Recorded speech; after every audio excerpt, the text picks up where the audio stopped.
I'm Priya B, and I'm a certified personal strategy coach as well as a trainer in Neuro-linguistic Programming.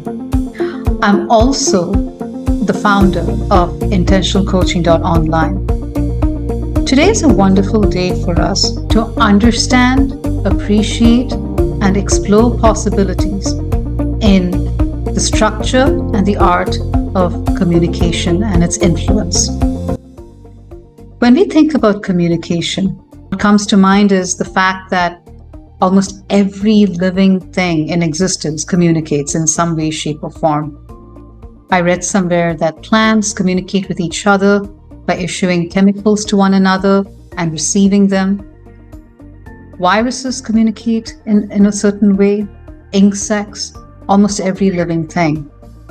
And communication at such a level is something that plays a huge role in shaping the reality of the world that we live in. When we humans communicate, it is an incredibly sophisticated and complex system of sounds, meaning, nuance, metaphor.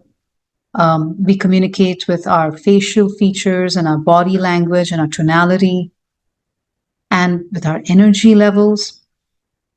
When everything comes together, along with what we know of language in terms of speech and grammar and expression, it's incredible how powerful we become.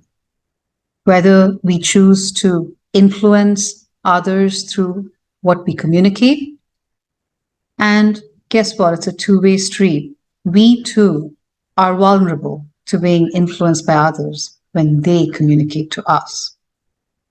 So now that we have established the amazing world and scope of communication, what has that got to do with NLP or neuro-linguistic programming?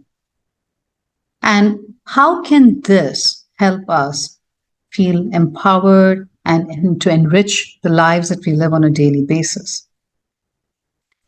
Well, when I think of communication in terms of neuro-linguistic programming, what comes to mind is the hypnotic language patterns that were introduced by Milton Erickson. Now, Milton Erickson was an American psychiatrist and a psychologist, and he was a pioneer in the use of medical hypnosis for therapeutic purposes. This was during the 20th century.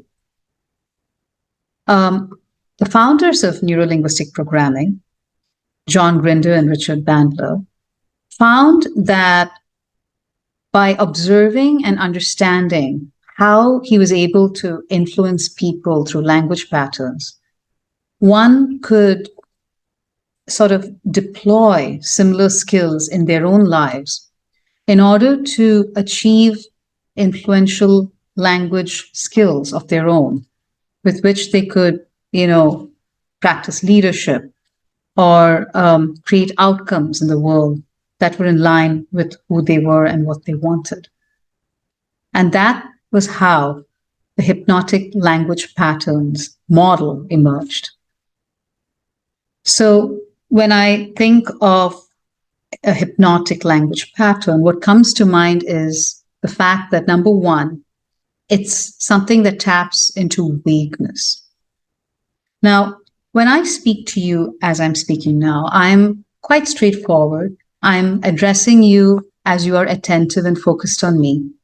Your conscious mind is, getting you to focus on my words, and my intentions are quite transparent. I'm all about just conveying a bit of information here. I am not being vague. Vagueness, on the other hand, is when I use all aspects of my communication skills to shift your state at the level beneath your conscious awareness. You would become suggestible to me. You would become someone who is prone to my intentions in terms of what I want from you. Sounds a bit scary, doesn't it? When one uses these patterns, you'll also hear them using a lot of metaphors, a lot of imagery, or, a metaphor is basically a way of using one object or concept to vaguely echo or represent something else. And when one uses a lot of metaphors in their language, there's a good chance that they're trying to be influential, right?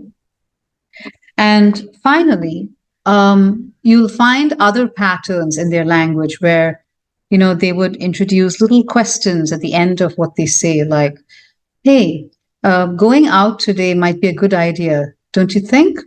Isn't it?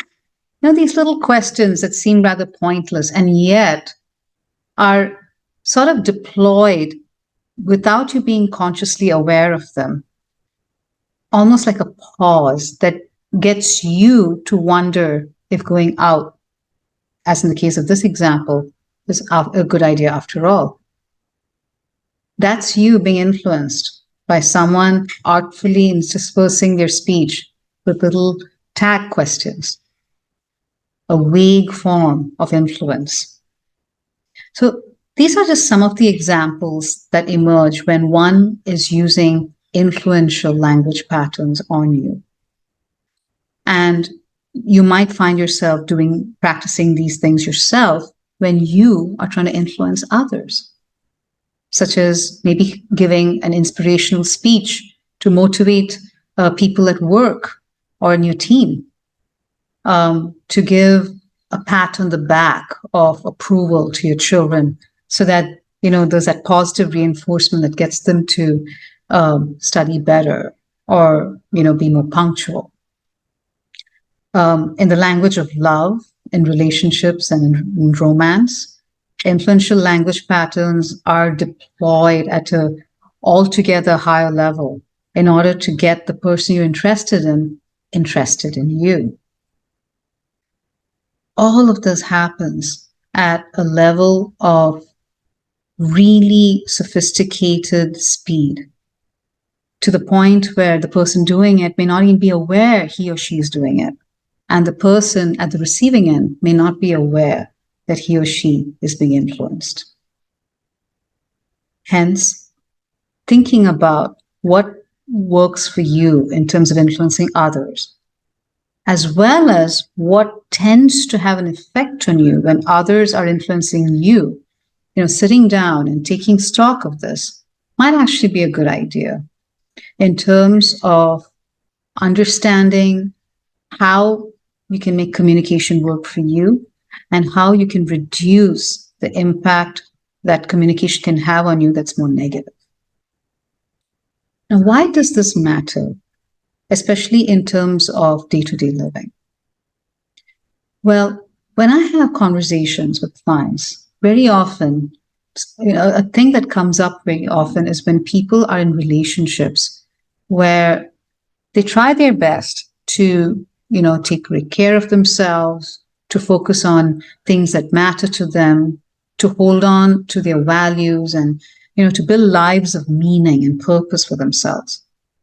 And yet they find themselves struggling. Perhaps they're not as healthy as they want to be. They don't feel as good as they do. And there's always this sense of loss, even when technically they haven't really lost anything at any point. A sort of a dampening of their energy field. Now imagine experiencing the state for years.